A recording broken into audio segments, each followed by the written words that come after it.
Bom, estamos ao vivo no YouTube, também estamos fazendo ali um backup. Sejam bem-vindos, começando mais um Pod Pets, o podcast oficial aqui da Central Pet. Doutor, transmissão ao vivo ali via YouTube, qual vai ser o nosso tema de hoje? Olha, nós falamos muito sobre febre, né, nos animais. Às vezes o pessoal tem muita dúvida, o pessoal de casa também tem muito. Até você me questionou o que era Sim. isso e talvez não saberia. Mas a gente vai falar um pouquinho sobre temperatura dos animais. O senhor tinha até comentado que tem uma diferença da temperatura nossa, né, seres humanos, para a temperatura dos animais.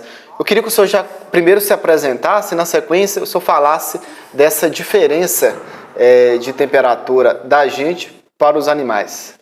Na verdade, é um prazer estar aqui, meu nome é Geraldo. Eu sou o ministro do curso de auxiliar de veterinário, que nós estamos com ele aí agora para ser lançado agora. A gente fez um curso de atendente de pet shop, já deve estar no ar aí a partir de amanhã ou depois da manhã no máximo. E, na verdade, os alunos aqui questionam muito essa questão da temperatura. E não só os alunos, como os proprietários dos animais, eles chegam na nossa clínica normalmente falando que o animal deles está com febre. E, na verdade, eles não sabem que há uma diferença de 2 graus, né, do cachorrinho, por exemplo, para a gente. Nossa temperatura normal é em torno de 36,5, 37. O cachorrinho, a temperatura normal dele é em 38,5 até 39, ainda às vezes não esteja com febre ainda. Mas, na verdade, a gente não mensura a temperatura só pela febre. O Luciano que assistiu uma aula, ele viu eu falando que febre, na verdade, é um conjunto de processos. Não é temperatura alta só. A febre, ela associa prostração, né, que o cachorro fica prostrado. Imagina, olha, lembra de você, né? Quando você teve febre, lembra lá quando você era criança, né? Quando a gente era criança, eu lembro quando era menino, a gente ficava doente, a gente até gostava, porque na época a gente ganhava maçã. Minha mãe falava que eu ficava jururu. Esse menino tá jururu, tá meio amuado, meio quieto, cabisbaixo, triste. E aí a gente ficava jururu mesmo, ia para debaixo da coberta, né? Ficava lá quietinho. A mesma coisa acontece com os cachorros. Na verdade, eles ficam prostrados, né? Perde o apetite total, a gente para de comer totalmente, não come nada. O cachorrinho você pode botar comida melhor que for para ele, não vai comer, né? E fica apático, prostrado, né? Então a febre é um conjunto de processos onde que o animal fica prostrado, né? Tem prostração, anorexia e temperatura alta. A temperatura alta é só um detalhe, né? A temperatura do cachorro é medida via retal. A gente tem que medir ela via retal. Não adianta você ficar pondo a mão no cachorro ou no nariz. Tem gente que fala, meu nariz, o cachorro está com o nariz seco, eu estou achando que está com febre. Não mede por aí não. Na verdade, a temperatura do cachorro tem que ser medida via retal. Direto no ânus do cachorro. Diretamente no ânus. Se possível, se você não souber fazer isso sozinho, eu faço isso com muita tranquilidade sozinho. Se você não souber conter o animalzinho, o ideal mesmo é que você peça alguém, um amigo, para ir lá e te ajudar, né, segurar, para que você possa ir com cautela, porque incomoda o animal, né, gente? Quando o animal está muito ruim, ele nem sente. Mas quando o animal ainda não está em estado muito avançado, normalmente ele resiste bastante. E é um incômodo para ele mesmo. Mas também pode ocorrer lacrimejamento dos olhos.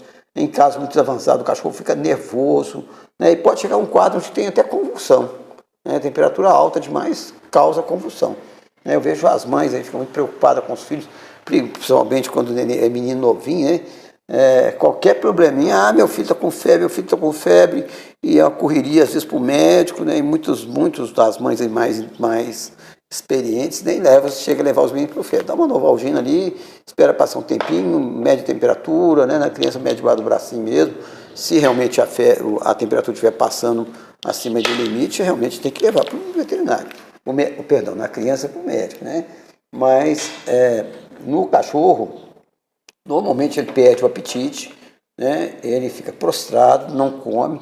Aliás, até uma maneira boa de você testar aí, né? Se você tiver aí um bifinho de cachorro, um petisco muito bom, se você achar que seu cachorro está com febre, dá o petisco para ele. Se ele comer, é sinal que ele não está tão ruim assim. Lógico que deve procurar o veterinário para avaliar isso, né? E a febre não vem por acaso, né? A febre ela vem por vários motivos. Ou o animalzinho está com uma infecção bacteriana, ou com uma virose, né? Então, assim, sempre tem alguma coisa que leva... A febre, na verdade, gente, o parâmetro temperatura é o padrão, um dos padrões mais importantes que a gente tem na veterinária. De todos eles, a temperatura é o parâmetro mais valorizado dentro da veterinária. A gente busca essa avaliação em quase toda consulta, quase, tá? Não é todas não. Quase todas as consultas a gente deve medir a temperatura, né? Porque com a temperatura na mão você sabe se o animalzinho está muito complicado ou não, né? Se o negócio é muito sério ou não. Então eu pessoalmente não mensuro muito a temperatura em algumas consultas, porque algumas consultas não tem nada a ver com febre. Por exemplo, o que eu mais atendo aqui hoje de animais é animais com problema de pele, né? E normalmente eles estão bem, estão saudáveis, estão brincando, andando para lá e correndo para cá. Eu não vou nem medir a temperatura. O cachorro está banando o rabinho, que está subindo na gente, que está comendo, não precisa medir temperatura, não. Né? E também um equívoco muito grande, às vezes, a gente tem que tomar muita cautela, porque às vezes o cachorrinho vem no horário de almoço, num carro preto com sol quente, né? Ele vai chegar aqui, está com a temperatura 39,5, e às vezes ele não está com febre, né? Se você pegar um cachorrinho aqui, botar ele aqui em cima da mesa, medir a temperatura, está 38,5, que é a temperatura normal, tá, gente? A temperatura do cachorro, uma média mesmo, ela é 38 a 38,5 no máximo, né? Você mediu a temperatura dele aí. Se você pegar ele e der uma volta no quarteirão correndo, ó, que chegar aqui vai estar com 40, e ele não está com febre, né? Então não é a temperatura, não é um parâmetro, senão. Na verdade, precisa de olhar se ele está prostrado, né? Se tem apetite ou não. Muito comum, às vezes o cachorrinho chega aqui quietinho, né? Eu abro uma latinha ali daqueles patezinho específico para tratamento, para gastroenterite, essas coisas que são extremamente palatáveis, eu dou para o cachorro come tudo, né? E o proprietário fala assim, mas o cachorro não está comendo, mas é porque eu dei uma coisa muito mais gostosa para ele. Se ele está com algum problema gástrico, algum problema patológico, se você for fornecer uma ração para ele, dependendo da ração, ele não vai comer de jeito nenhum, né? Então você tem que, às vezes, introduzir um patezinho para gastroenterite, alguns patezinhos são tipo recovery, que é uns tratamentos que são patês muito palatáveis, ou petisco mesmo, que eles ficam doidinhos com aquilo, né? Então é importante medir a temperatura? Mas tem que lembrar que a febre é um conjunto de processos, né? A gente tem que lembrar também que a temperatura dos animaizinhos são diferentes, né? Você pega aí um cachorrinho, a temperatura dele é 38,5, 39,5.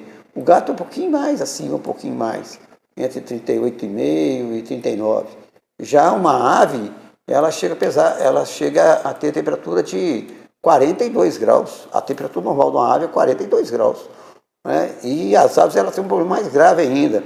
Quando elas ficam doentes, elas não apresentam, elas não conseguem restabelecer a temperatura corpórea dela, que é 42 graus. Então, hoje, por exemplo, está um dia relativamente frio, a temperatura deve estar em torno de 22, 20, 22, 18. Minha esposa está debaixo da cobertura até agora, são mais de meio-dia, mais de 1h da tarde, e ela está debaixo da coberta até agora. Então, você imagina uma ave doente, né? Com a temperatura, normalmente a ave ela tem um problema mais grave. Na maioria das vezes ela não tem temperatura alta, ela cai a temperatura muito. E aí ela vai ficando encolhida, né, tadinha, ficando enroscadinha, dormindo durante o dia. É sinal que ela já está muito doente. Eu acabei de atender um papagaio ali agora, ele chegou aqui todo encolhido, né, tá com a temperatura baixa. O que eu tenho que fazer? Aumentar a temperatura dele. Eu tenho que providenciar isso. E às vezes, gente, aumentar a temperatura do animalzinho é muito mais difícil do que baixar. Quando você tem uma temperatura alta, você entra com medicamento para baixar a temperatura, tipo um Buscopan, um antitérmico, né? Antipirona. E às vezes um anti-inflamatório, às vezes que tem poder, e aí tem que ser veterinário, tá, gente? Que baixa a temperatura rápido, às vezes uma fratura, uma coisa que está fazendo a temperatura elevar muito, pode ser, a temperatura cai para dentro do padrão normal imediatamente. Tirar um cachorro aí de 40, 41 graus para 38,5, que é o padrão normal, é muito mais fácil do que você pegar um cachorro com 34 e levar ele para 38,5. Aí você tem que aquecer ele muito e é difícil você manter a temperatura dele correta. E os sintomas de temperatura baixa é mais complicado que a temperatura alta. Então a temperatura dos cães, elas são entre 38 e 39, está normal entre esses dois parâmetros aí, tá? Os felinos é 38 até 39,2, ainda está normal, e as aves é que são mais altas, 40 a 42 graus. Essa é a temperatura do animal normal, né? Até 40 graus a pessoa está em convulsão. A ave com 42 já está vivendo aí normal, está tendo padrão normal. A partir de quantos graus que é considerado febre? Vamos colocar aqui um felino, por exemplo, ou um pet. Na verdade, por isso tem que ajuntar... Além desses fatores, né, que o senhor citou, a questão da temperatura... Um felino acima de 39,5, ele está com febre. 39 de um padrão normal. Você pega o fubá que está vindo para cá agora. Tá vindo aí para nós. Vem cá, fubá. O fubá está... Se você pegar ele aqui e eu for medir a temperatura dele, agora está andando normal aqui agora, ele vai estar com 39, 38,5, 39 no máximo. Se eu for medir a temperatura dele e tiver 40 graus, muito eu vou ver que ele está com febre. Eu vou olhar para ele e já nota que ele está com febre. Gente, cachorro com febre assim, animal com febre, criança com febre. Você olha para ela assim, vê, está desanimada, está aqui frustrado, oi fundo. Você põe uma comida gostosa, não sei o que ele mais gosta. O cachorro não come, ele está com febre, tem algum de errado. Aliás, a anorexia, que é falta de apetite, é o principal sintoma de doença. Cachorro não comeu na hora correta, não botou um alimento que ele gosta, ele não comeu. A ave você põe um alimento que ele gosta, ela parou de comer. Primeiro sintoma clínico é febre. A temperatura é a anorexia, que é falta de apetite. Depois vem a prostração, que o bichinho fica prostrado, e aí sim a temperatura nós vamos avaliar, juntar os três processos juntos para saber se o bicho está com febre ou não. Então, assim, existe caso aqui, teve um dia que eu peguei ontem uma calopsita aqui que chegou aqui com a temperatura tão alta, que ela estava tendo convulsão o tempo todo. Tendo convulsão, sabe o que eu fiz? Peguei ela, toquei dentro do congelador, usando o congelador da geladeira, tirei um pouquinho, coloquei de novo, tirei mais um pouco, deixei um pouquinho lá, a temperatura baixou, no outro dia ela foi embora. Ela estava com um problema seríssimo que eu tratei, um diagnóstico que está o nosso amigo fubá, a temperatura normal desse, se a gente medir agora, que vai estar 38,5, 39, ele está dentro do padrão. Mas olha a carinha dele, tem cara de febre? Não tem cara de febre. Se ele tiver com febre, ele nem sai lá de dentro, ele não vem aqui para fora. Então, na verdade, a gente tem que avaliar a febre, é um dos parâmetros melhores que a gente tem para ajudar no diagnóstico das doenças, E normalmente os animais estão bem vacinados, que estão bem cuidados, dificilmente vão ter febre, mas a gente tem que avaliar isso.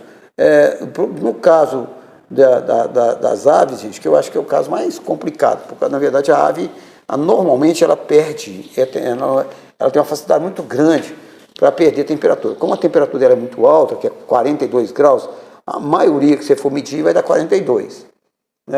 E a temperatura nossa, que ela hoje, por exemplo, está em torno de 22, 24 no máximo. Então, se a ave cai para 24 graus, à noite vai para 16, a maioria das aves morrem de madrugada, por hipotermia. Então, o que você pode fazer? Se você notar que ela está muito prostradinha, já aquece ela para você levantar de manhã cedo e levar no veterinário. Às vezes, uma lâmpada que é de 60 watts pode salvar a vida do bichinho.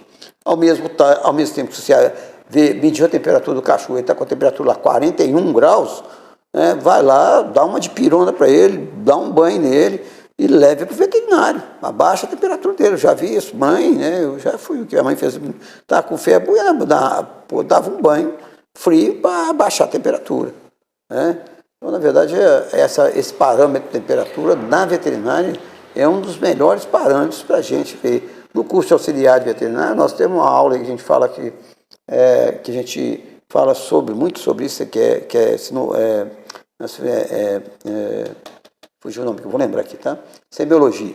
A gente fala muito diagnóstico, prognóstico, essas coisas todas. Nesse curso a gente fala muito sobre isso. E é uma coisa que a gente fala muito sobre a questão da febre, dos parâmetros que a gente tem para avaliar se o nozinho está doente ou não, se o caso é muito grave ou não. né, se realmente tem um processo inflamatório ali, se tem alguma infecção bacteriana, uma virose, né, o parâmetro de temperatura é o melhor de todos. Mas nem todos os casos onde a gente pega o animal está com febre. Né? Normalmente, quando o animalzinho está com febre, ele começa a demonstrar isso muito antes. Quando ele tem infecção urinária, né, que tem outros quadros aí, ele já vai mostrando que ele parou de comer. Né? O proprietário já chega relatando que ele está diferente.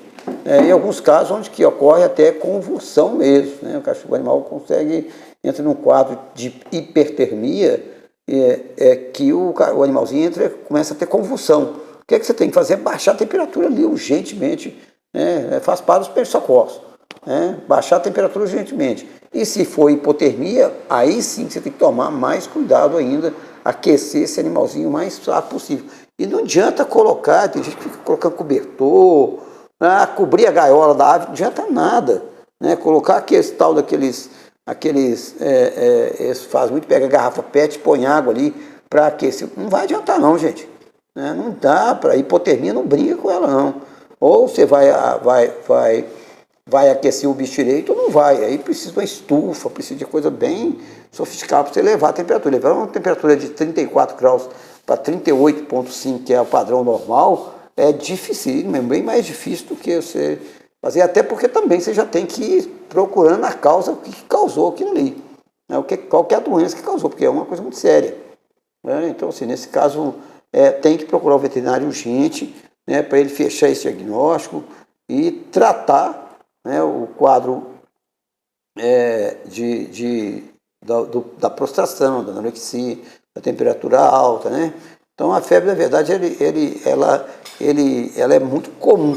Os sintomas clínicos mais evidentes são todos esses que eu falei: a temperatura alta, a apatia, que é prostração, falta de apetite, que é anorexia, olhos lacrimejantes, nervosismo, né? O bicho fica muito nervoso quando dá, e tremores, né? No caso de temperatura muito elevada, pode dar convulsão.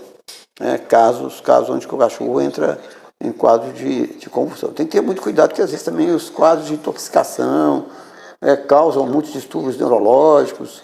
Então a gente sabe distinguir isso aí, uma coisa da outra.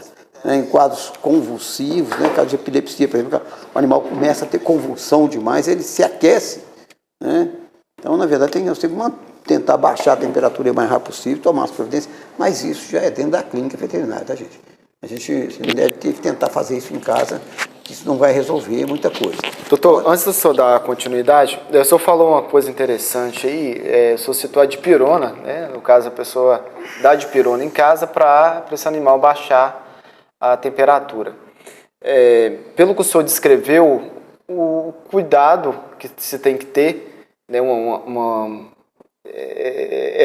procurar um veterinário, um especialista, que vai entender ali, vai ter todo esse cuidado, né, ali de medir a temperatura, de também controlar essas variáveis, vai ter uma série de informações que o médico veterinário tem que essa pessoa às vezes não tem em casa.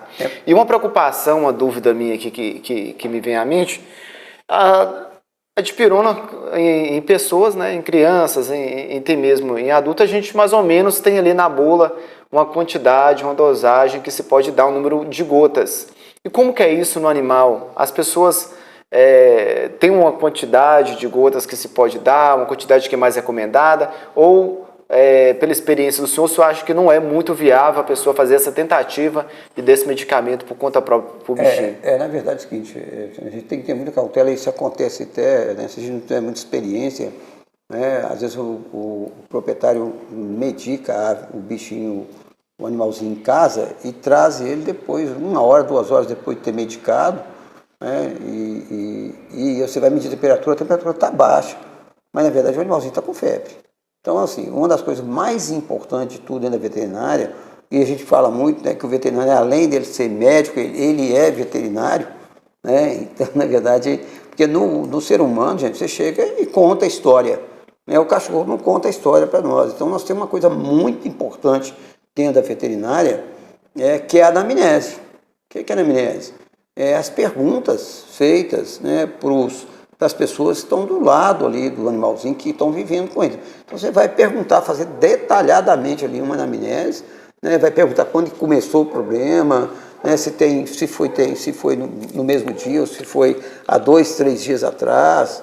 Né? Isso acontece em ave mesmo, essa ave chegou aqui agora, o proprietário falou que está doente, começou hoje, a ave está 40, quase 30%, com um peso menor do que era normal. Tem condições dessa doença ter começado ontem? Não. Eu perdi um dos melhores amigos, cunhado meu, né, que teve um problema lá no interior, teve um acidente lá. O jipe bateu, caiu no peito dele. E, na verdade, ele morreu, gente. Não foi por causa do problema do peito. Ele veio para um dos hospitais melhores, um pronto-socorro em Belo Horizonte, que é um dos melhores do país.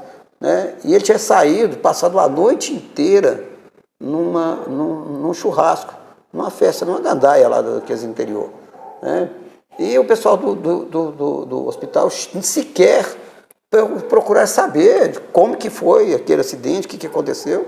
O que aconteceu? Ele estava com o intestino, com o estômago, o intestino cheio, tinha acabado de comer carne a noite toda, né? A noite inteirinha. O que aconteceu? Ele teve rompimento no intestino, uma infecção, quando eles abriram, não tinha jeito mais. Por quê? Por falta de uma anamnese. Já na veterinária a gente tem esse cuidado todinho, né, de perguntar de novo, né, forçar a barra ali para o proprietário falar se teve alguma coisa que o animal comeu diferente. Às vezes a criança está perto e você pergunta por que come? Ah, só come ração. Aí a criança fala, não pai, o senhor dá todo dia para ele biscoito, dá pão de queijo, né? A criança não tem jeito de passar para trás. Criança então, conta mesmo. A gente tem essa anamnese, ela é uma coisa mais importante do que o próprio exame clínico, às vezes do que os próprios exames laboratoriais. Né? Porque muita gente me conta, né? Esse tempo atrás eu recebi um telefone de uma senhora lá no Nordeste, no norte de Minas, e ela falou comigo, meu filho, eu estou te ligando, porque eu perdi meu filho há 1 ano atrás, perdi minha filha 6 meses atrás, e agora eu estou perdendo um cachorrinho, ele está doente, que está morrendo, está quase morrendo, você pode me ajudar? Eu falei, senhora, na verdade, eu só procurar o veterinário aí, mas me conta a história aí, né? Me conta o que aconteceu. Aí começou a me contar, falou que o cachorro estava ofegante, estava com dificuldade respiratória, e eu perguntei para ela assim, a senhora por acaso teve uma infestação de carrapato aí? Ela falou, nossa, meu filho, meus cachorros estão tudo cheio de carrapato. Eu falei com ela, moço, pode procurar o veterinário aí, procura um lugar aí que esse cachorro da senhora está doente de carrapato, babesiose. Já que teve uma infestação de carrapato, é lógico que a gente tem que pensar primeiro o que o carrapato pode ter transmitido. E muita gente tem infestação de carrapato, vai lá na casa de ração, compra um remédio, dá para o cachorro, acabou e pronto, não procura o veterinário mais. Aí 2, 3 meses, 4 meses depois o bichinho está morrendo.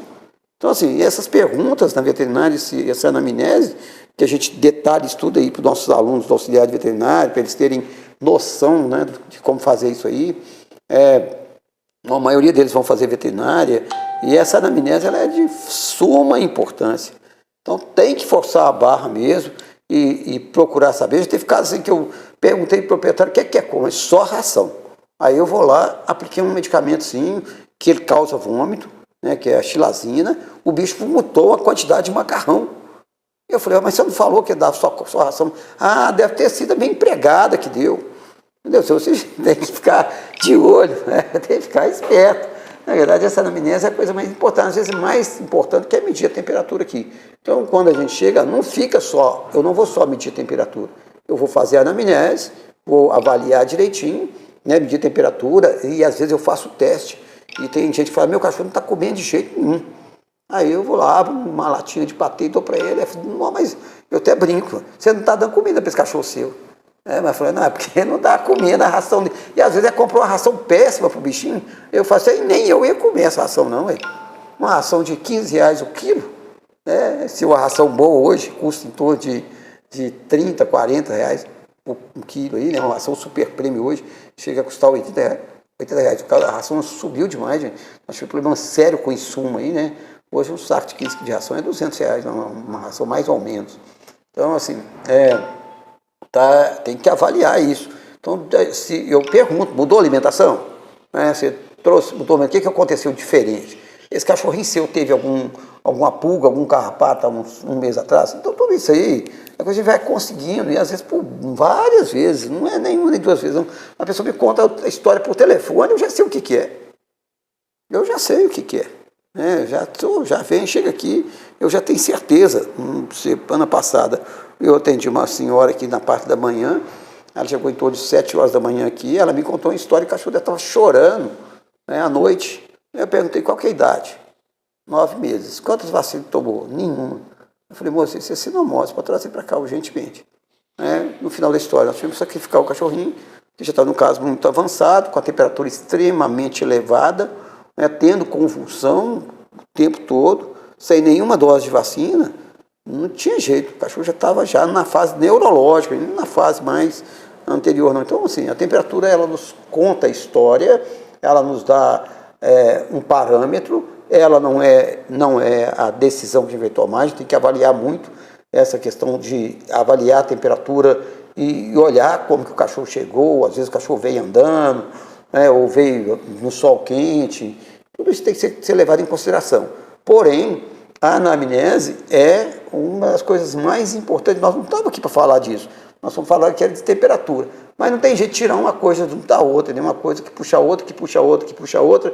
E aí é que entra o grande lance, né, de você ser um bom profissional, é a experiência que vai ter no dia a dia.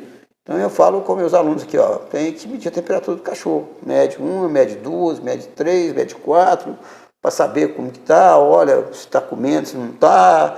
Né? E às vezes assim, a gente já consegue ajudar o proprietário em casa. Você me perguntou aqui como que usa a dosagem de Novalgina. Bom, a gente dá uma gota aí por quilo. Né? Normalmente usa Novalgina humana, mas existe a dipirona, tá? Novalgina de dipirona, a base farmacológica de dipirona. Eu já tomei uma hoje, porque eu tomei a vacina de coronavírus ontem, meu braço estava doente, tomei a outra também de gripe. Aí eu tomei uma Novalgina para tirar um pouquinho da dor, mas normalmente a gente não deve ficar tomando muita Novalgina. Novalgina dá mais dor de cabeça, dá mais problema do que a vacina. Pode dar mais problema do que a vacina. Então, assim, a dosagem, existe a dipirona veterinária e na bula vem escrita a dosagem certinha e pode variar de acordo com a concentração. A gente tem Novalgina aí, a gente compra na farmácia, de 500 miligramas e de 1.000 miligramas. É diferente você tomar uma de 1.000 miligramas e tomar uma de 500. Então, na verdade, quando a gente prescreve ou pede ao proprietário para usar, num caso muito específico, onde não tem condições de levar o veterinário para avaliar, mas na dúvida, se o animalzinho tá com febre, ele vai demonstrar claramente, né, pela carinha, pelos olhos. Às vezes você vê que o olhinho está enchendo de lágrimas, né, que você percebe claramente que está abatido, né, ele não anda, ele antedeita, o proprietário chega. Aqui, quando a minha esposa sai de casa, gente, que ela volta, é uma zoeira aqui, os cachorros tudo latindo, aquela loucura. Né? Se o seu cachorro, você está acostumado, ele chega todo dia, você chega em casa. Né? É por isso que eu falo, que às vezes eu gostaria até de amar minha esposa igual os cachorros dela amam ela. Né? Porque ela chegar em casa, antes de chegar, você está da esquina, já começa a zoeira, eu sei que está chegando.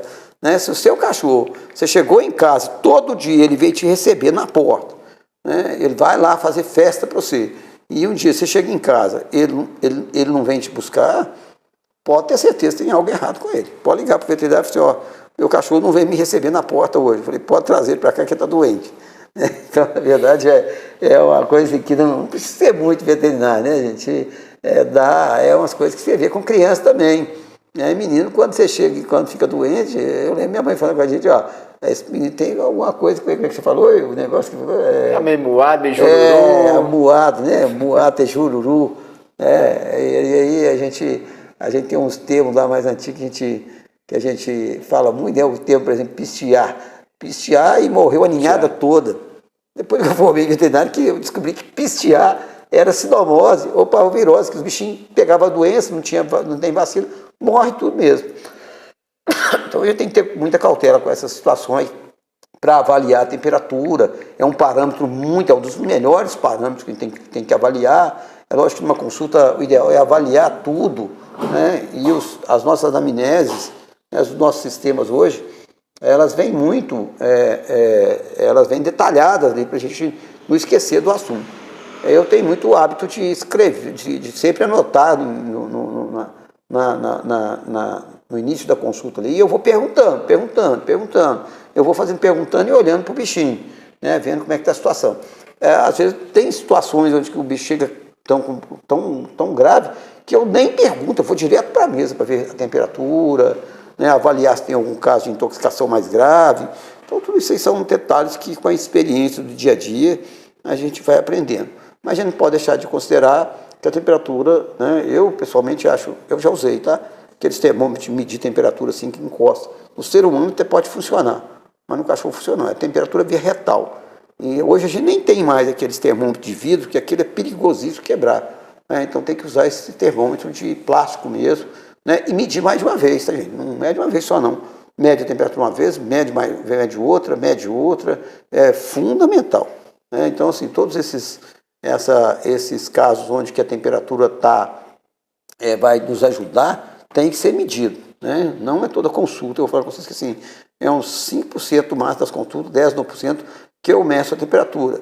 Quando eu percebo que o animal pode estar com febre ou que aquele quadro clínico que ele está pode levar a uma temperatura alta. Então, na maioria das vezes, a gente não mede a temperatura de propósito. Não faz sentido eu ficar medindo a temperatura de um cachorro que está saudável, que eu estou tratando dele de um problema de pele, né? Uma coisa assim, mais simples, que eu sei que não tem temperatura alta, porque ele vai ficar agressivo, ele vai ficar incomodado com aquilo, estressado, vai estressar ele mais ainda. Né? Então a gente tem que ter muita cautela na hora de fazer isso, mas também nós podemos esquecer, né, que a temperatura é o parâmetro mais importante, né, num diagnóstico, principalmente quando está envolvido alguma infecção, né, alguma virose, alguma infecção bacteriana, alguma coisa assim que pode levar à temperatura alta. Né? Doutor, quais são as doenças hoje mais comuns? O senhor até falou aí da doença do carrapato, e tem muitos casos, está tendo muitos casos aqui, principalmente aqui em Belo Horizonte, de leite. Né? É uma vacina hoje que é uma vacina acessível, uma vacina muito boa, mas alguns proprietários, talvez até por não buscar essa informação, ou às vezes até por questionar a questão de valores, não ter esse interesse às vezes o animal está ali bem, não tem muito esse interesse de procurar ali um médico veterinário para vacinar, um local para vacinar. Quais são as doenças hoje mais frequentes? E eu gostaria que o senhor voltasse lá naquela questão que a gente sempre fala aqui, que é das vacinas, né? A importância da vacinação, mas já que o senhor tocou aí da doença do carrapato, eu queria que o senhor falasse um pouco mais das doenças que são mais comuns, as doenças que mais acarretam esses animaizinhos. Na verdade, gente, é quase impossível, eu dou aula aqui quase todo dia, né? É quase impossível eu dar uma aula e não falar sobre vacinação. Vacina é o que você pode fazer de mais importante. Se você me escutar aí, você vai escutar eu falar isso aí 1 milhão de vezes. A coisa mais importante da vida dos cachorrinhos é a vacinação. Porém, a gente sabe que as doenças mais comuns hoje, as mais graves hoje, a gente começa com a sinomose, que é uma doença que não tem cura. A única coisa que tem que fazer para a sinomose é a vacinação. Vacinou na época correta, com 30 dias, 45, 21 dias depois, você não tem, o cachorro chegou aqui vacinado, não tem sinomose. Então, na verdade, a sinomose é a mais grave e a mais letal de todas. Depois vem a parvovirose, né, que é a mais comum. Depois vem a leishmaniose, que é a mais comum de todas, uma das mais comuns hoje, por ser Belo Horizonte, tá, gente? BH é uma cidade, talvez a cidade do país, talvez do mundo, onde tem mais leishmaniose, principalmente a grande BH. Sim. Eu dava uma assistência técnica para um pet shop aqui numa região de periferia, aqui numa cidade da grande BH, que a cada 10 cachorros que a gente pegava, 6 está com soro positivo para leishmaniose. Então é um negócio muito sério, existe a vacina é a solução do problema, né? Mas a leishmaniose é a doença mais comum. Ela causa vários problemas de pele, aquela história toda. E às vezes quando o proprietário me liga e fala, eu tô com um cachorrinho aqui, ela tá com a feridinha no nariz, que eu tô tratando já tem uns 2 meses e não sara. Não precisa nem de. É só fazer o exame, vai dar soro positivo. É um problema que é muito comum dentro de Belo Horizonte, mas a solução é a vacina. A outra coisa é em felinos, né? Uma das doenças mais... Acabei de receber uma ligação agora de uma proprietária com um gatinho internado com leucemia felina numa clínica. Gente, isso, a leucemia está matando nossos gatinhos todos. A população de felino, ela quase que dobrou, assim, em relação à população de cachorro. Só que ela dobrou, mas dobrou muito na rua. Né? O que tem de gato na rua, né? Nos lotes vagos, e gente botando comida para os gatos na rua ainda. Para de fazer isso, pelo amor de Deus.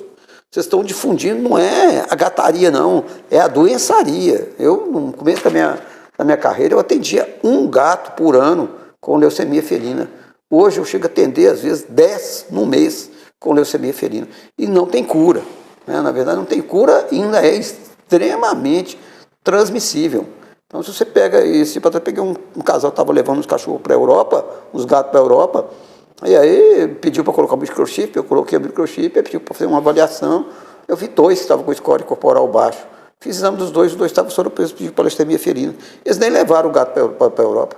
O que seria essa doença que o senhor citou?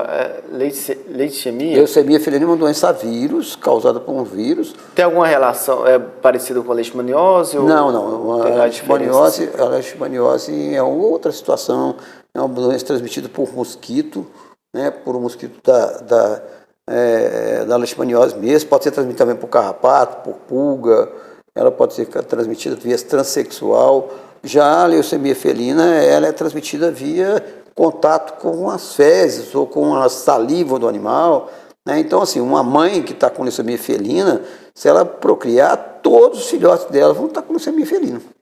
Né? Sem contar que a gente tem também uma outra doença aí no gato, que é a hemobacteriose, que é uma doença que não é tão falada, que é transmitida pela pulga. E começa a dar anemia no bichinho e leva a um quadro onde que o bichinho chega a morrer. Quando para chegar na clínica, o bichinho já está morrendo. Então, assim, a cada dia que passa mais, a gente vai aumentando o número de doenças. E está aumentando muito o número. Né? O Brasil é o segundo país mais populoso em termos de pets. É o segundo maior do mundo, tá? Em termos de pets. Os primeiros os Estados Unidos, depois o Brasil. A China também tem muito, mas lá os animais não são considerados como pets, eles comem cachorro. Aliás, tudo que mexe na China eles comem, né? Até grilo, rato, barata, eles comem de tudo. Porque é muita gente, então na verdade, mas lá o Brasil é o segundo maior país do mundo.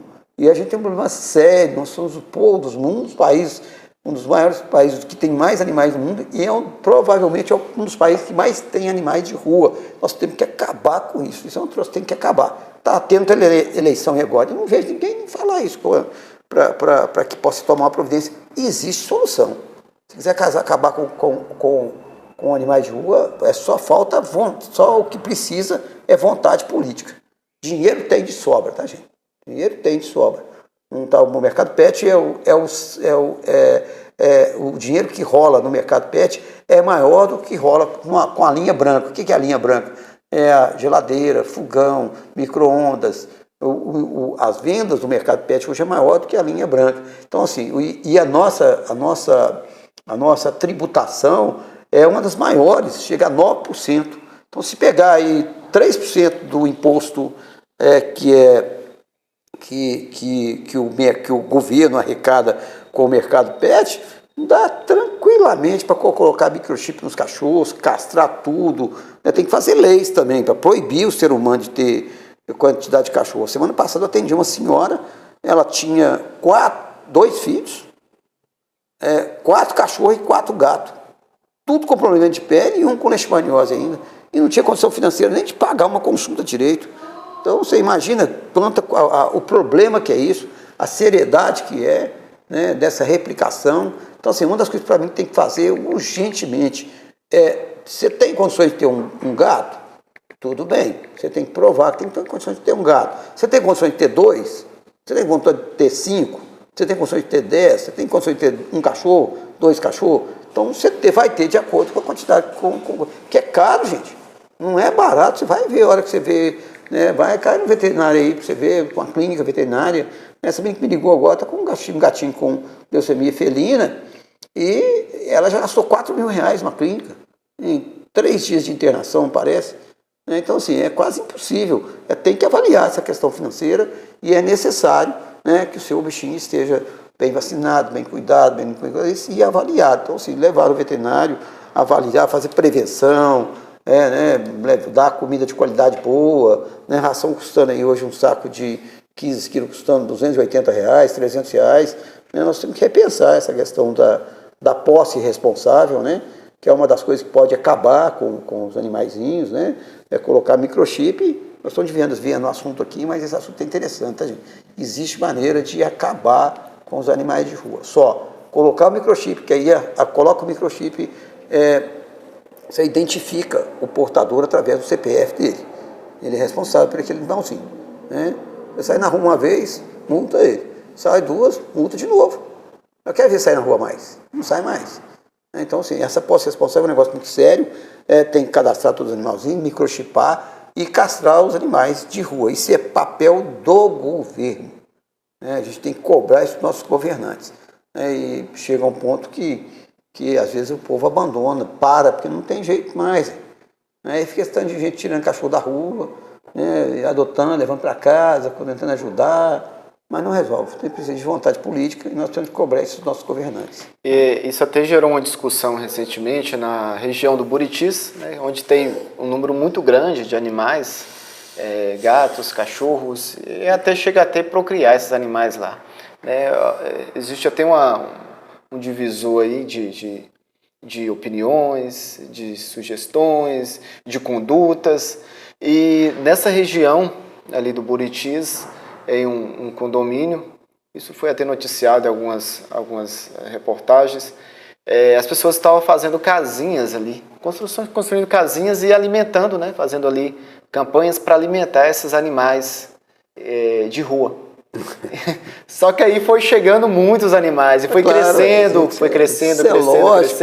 procriando e acabou gerando ali uma insatisfação, gerando até uma aglomeração desses animais. Aí isso foi pauta de reuniões em vários condomínios ali da região. E isso que o senhor fala, doutor, faz muito sentido, né, levando em consideração essa informação, isso, né, que aconteceu na região sua aqui de Belo Horizonte. Eu convivo também numa região que tem um índice muito grande de moradores de rua, no qual as pessoas têm ali determinados horários para alimentar, né, tem as ONGs, as instituições que oferecem alimentos ali quase que o dia todo para essa população. E não cessa, não para, a mendigagem continua, isso não resolve. Se a gente for discutir isso aqui, nós vamos ficar aqui o dia todo, né? Esse é um problema social gravíssimo, né? A pandemia aí trouxe isso aí para a gente, um problema muito grave, né, com a população de rua, e é preciso fazer um trabalho ali, não só de alimentar esse povo, mas também um trabalho psicológico, espiritual, um trabalho bem feito, porque eles às vezes nem querem mais sair da rua, né, dado o grau de problemas ligados com droga, aquela coisa toda. Agora, os animais de rua, eles são um problema no Brasil, não agora não, é um problema que já tem assim, desde que eu me lembro, já teve uma vez que eu fiz uma feira de adoção aqui, que eu adotei 89, eu e mais alguns pessoal que trabalha, adotamos 83 cachorros num dia só. Isso não adianta nada, é igual lavar sabão.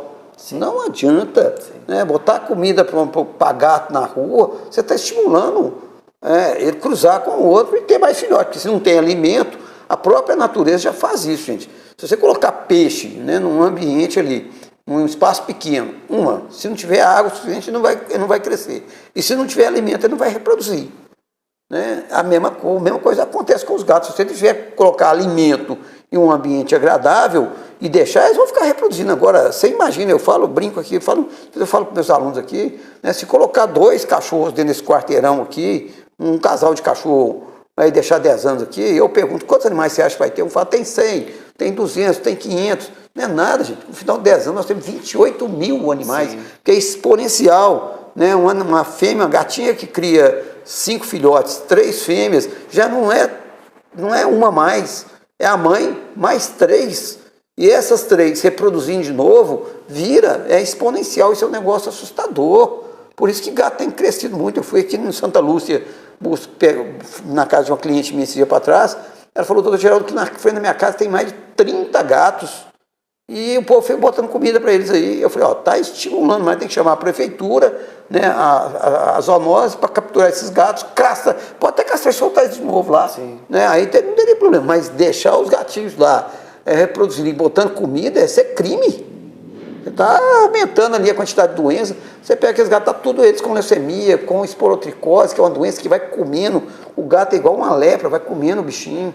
Então, assim, a gente tem que ter cautela, saber lidar com a situação. E eu vejo aí que tem, na época de eleição, aparece política de tudo quanto é jeito. Sim. Né, falando que que vai defender os animais, e ficam fazendo leis meia boca. O que é a lei meia boca? A lei para não maltratar animal. Gente, o ser humano maltrata a criança. Uma pessoa que julgou o filho dele do lado do 7º andar, pela janela. O ser humano já é naturalmente ruim. Ele não vai maltratar cachorro. É lógico que tem que minimizar isso. Mas não é a solução para tirar os animais de rua. Para tirar os animais de rua, a coisa tem que ser mais séria. Um carro não para aqui na porta da garagem, vem um guarda, não multa e o cara não paga a multa do cachorro, do carro. Por que agora o cachorro sai na rua e não tem multa? Recentemente eu conversei com uma mulher dos Estados Unidos, o pitbull dela fugiu uma vez e ela pagou $100. Na segunda ela pagou 200, no terceiro ela pagou 300. Ela estava louquinha procurando alguém para adotar aquele bicho lá, porque ela não dava conta de pagar multa mais. Mas lá é um país sério, onde que a lei é cumprida. Aqui no Brasil, além de não ter leis corretas, não tem penalização. Então, na verdade, o correto é fazer leis corretas, né? E tem que ser duro mesmo. E aí, talvez não vai agradar muito a população, porque quando você fala que a pessoa não pode ter cachorro, ela fala, mas eu tenho tanto que eu quiser. Não, pode ter, mas eu quero ver se tem condições de tratar direito, tem condições de cuidar, tem condições de dar alimento. Não é coisa que eu tenho mais de 10 cachorros. Se eu não fosse veterinário, eu não teria nenhum. Nenhum, eu não teria. Porque eu sei o custo que é isso. Né? Então, assim, na verdade, tudo tem que ter bom senso, tem que ter discernimento, né? E precisa de leis corretas. Eu creio ainda, eu tenho um sonho, que é um sonho meu, de não fechar os olhos antes de ver um Brasil livre de cães de rua. Pode parecer um sonho muito ousado, mas é totalmente possível. É totalmente possível. É possível, Agora, nós precisamos juntar forças, não é para tirar animais de rua, não é para ficar juntando cachorro dentro de casa, né, como protegendo cachorro, achando que está protegendo, e ao contrário. A gente tem que cobrar dos nossos políticos leis que possam realmente surtir um efeito para que cada animalzinho que esteja, tenha um tutor que possa cuidar dele. E o pessoal fica brigando aí com coisa de vender cachorro, sei que lá mais, que não é cachorro, nunca não é coisa de dar presente, né, aquela coisa, história toda. O que tem demais? Se eu quero dar um presente para minha esposa, eu dou um cachorrinho para ela, ela ama. Só que eu não vou dar para ela sem perguntar se ela quer. Né? Qual que é a raça? Por quê? Eu não posso ter um cachorro de raça. Eu posso sim, eu posso escolher uma raça que vai dar menos trabalho. Né? Se a raça tem um padrão de comportamento, por exemplo, ela tem um poodle gigante, dá menos trabalho do que um pincher. Eu prefiro o poodle gigante do que o pincher. Mas a gente tem condições de bancar ele, de dar alimentação adequada, de vacinar. Agora, se você imagina, se eu não sou veterinário, eu não teria de jeito nenhum. Não teria mesmo. Literalmente, eu não teria. Teria 2, né? Mas por ser veterinário, eu não preciso de pagar consulta, nem pagar vacina específica, as minhas vacinas saem bem mais barato porque eu compro direto do fornecedor. Então, assim, tudo isso tem que ser pensado por quem está adquirindo o cachorrinho.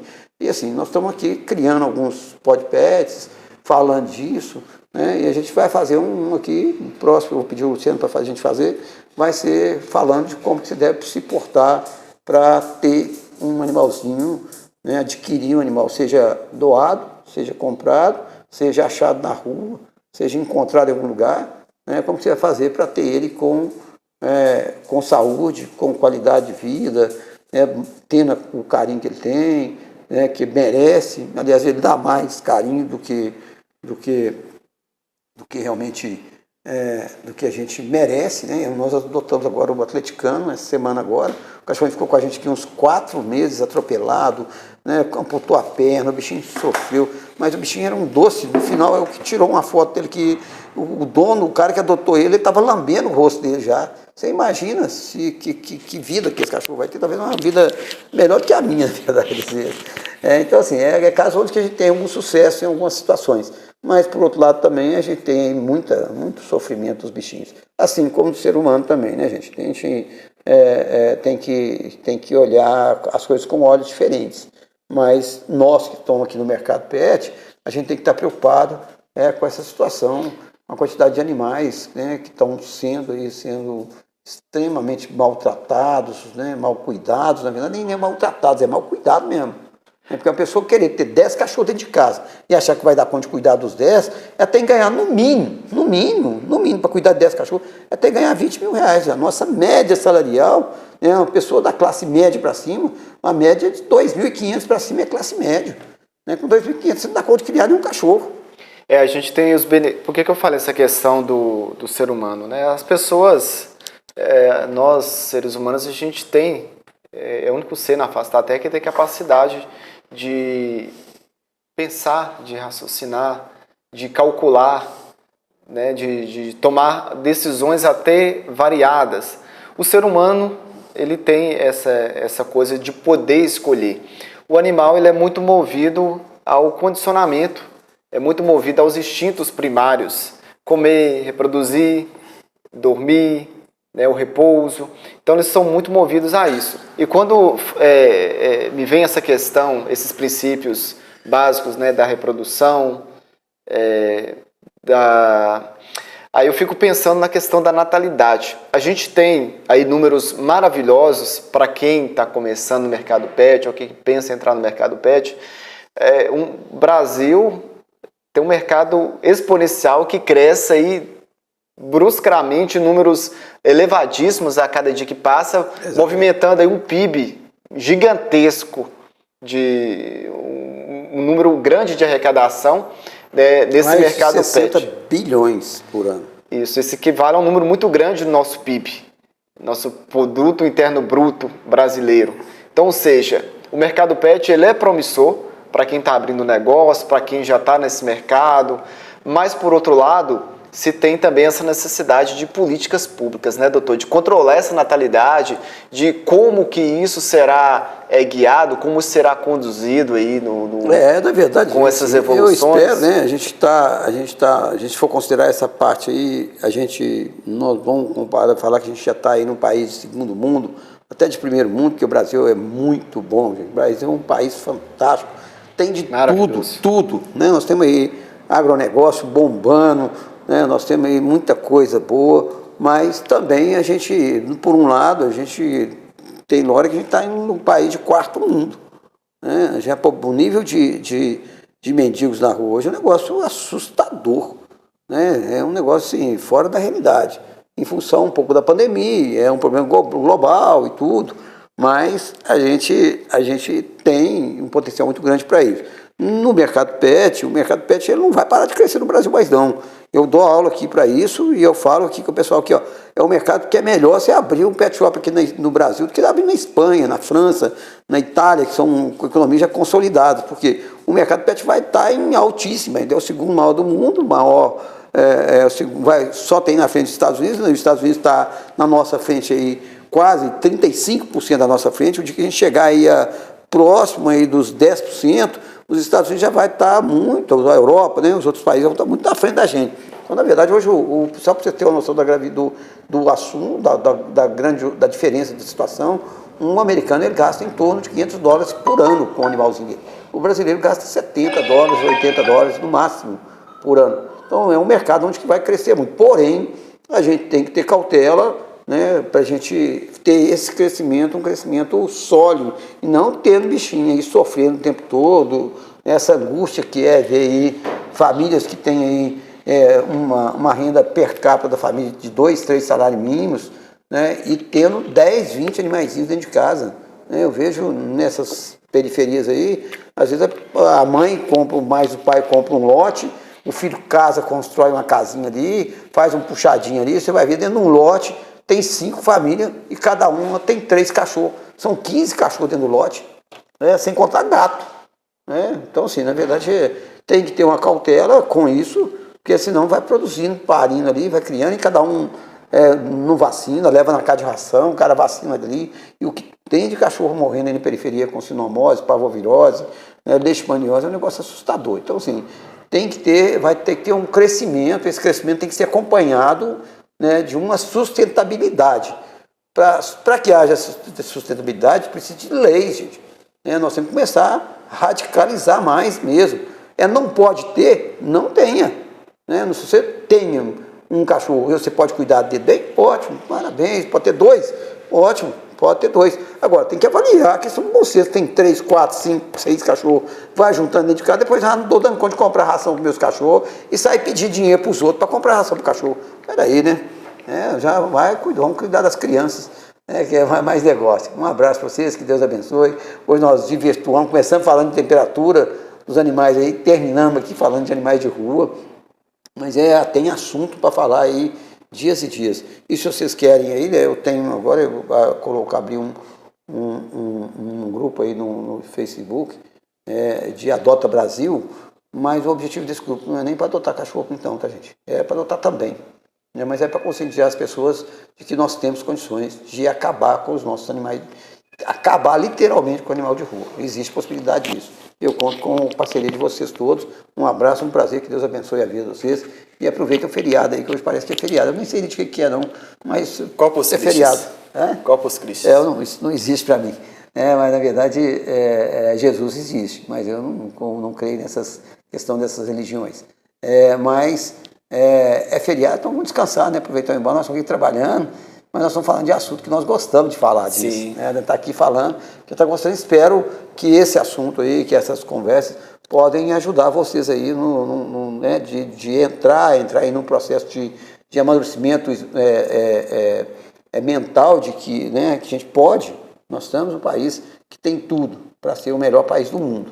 Tá? Eu não sei ainda, né, que a gente tem sempre falando, eu sou da geração que falava que o Brasil é um país do futuro. Né? Agora eu já estou numa geração onde que a geração tem condições de falar que o país é um país do presente. Né? E nós somos um país que, com o presente que nós temos condições de ser um dos melhores países do mundo. Só nós temos que acabar com essa tal dessa corrupção, parar de sonegar imposto. Né? E não adianta eu ficar falando aqui, eu tenho que tomar uma atitude. A atitude mais correta que eu posso fazer é mudar a mim mesmo. Quando eu mudo a mim, eu mudo as outras coisas que estão ao redor de mim. Então, parar de sonegar imposto, né, parar com essa mentirada que existe no país inteiro, corrupção, né, parar com traição, com pais matando crianças. Nós estamos no fim do mundo. Nem sei se fim do mundo existe. Acho que, na verdade, eu creio muito em Deus, mas eu sei que nós estamos passando uma fase muito difícil aí de relacionamento, né, com o ser humano, com famílias, né? A família está acabando o processo da família e o Estado querendo entrar para fazer com que a gente não tenha família mais. Espera aí, né, gente? Vamos votar direito, né? Pensar muito bem na hora de votar e votar nas pessoas corretas para evitar, né, que a base da nossa sociedade é a família. Se nós não temos famílias estruturadas, né, e a nossa família hoje não é só mais pai, filho, 2 filhos, 3 filhos, eu sou de uma família de 8 famílias. Hoje as famílias são assim, um casal com 2 filhos, um cachorro, um gato e uma calopsita. Isso para nós que estamos no mercado pet é uma maravilha. Né? Isso. Deus abençoe a todos. Muito obrigado, Luciano, por estar aqui me tolerando uma hora dessa. Nós estamos aqui batendo um papo agradável, mas nós temos que encerrar aqui agora e nós contamos com a ajuda de vocês. Se vocês quiserem dar um okzinho no nosso canal aí e entrem na briga com a gente, que quem sabe, né? Eu posso fechar meus olhos vendo um Brasil que não vai ter nenhum animalzinho de rua mais. Para mim vai ser o máximo. É isso aí. Doutor, obrigado então, que Deus pela presença. Deus abençoe o doutor, Deus me abençoe você que está aí nos assistindo. Grande abraço, se inscreva, participe, deixa o like, deixa seus comentários e até um próximo podcast. Lembrando que a gente está também lá no Spotify, acessa aí Pod Pets no Spotify, que Vocês vão conseguir ouvir o áudio aí também desses podcasts, no deslocamento do seu trabalho, voltando para casa, no feriado, tá um dia tranquilo, um dia como esse, um final de semana, um feriado, você vai poder estar nos escutando aí em qualquer aqui, local. Eu estou surpreso aqui porque o Luciano não faz psicologia. Eu estou vendo que leva mais jeito para repórter do que para psicólogo. Acho que vai dar o melhor repórter que a psicólogo. Porque as perguntas são muito dentro do padrão que a gente está conversando. A gente começou falando de temperatura corporal do animal e terminamos falando de animais de rua. Sim. Mas é isso, assim, a discussão é boa porque a gente tem muita coisa para falar sobre isso.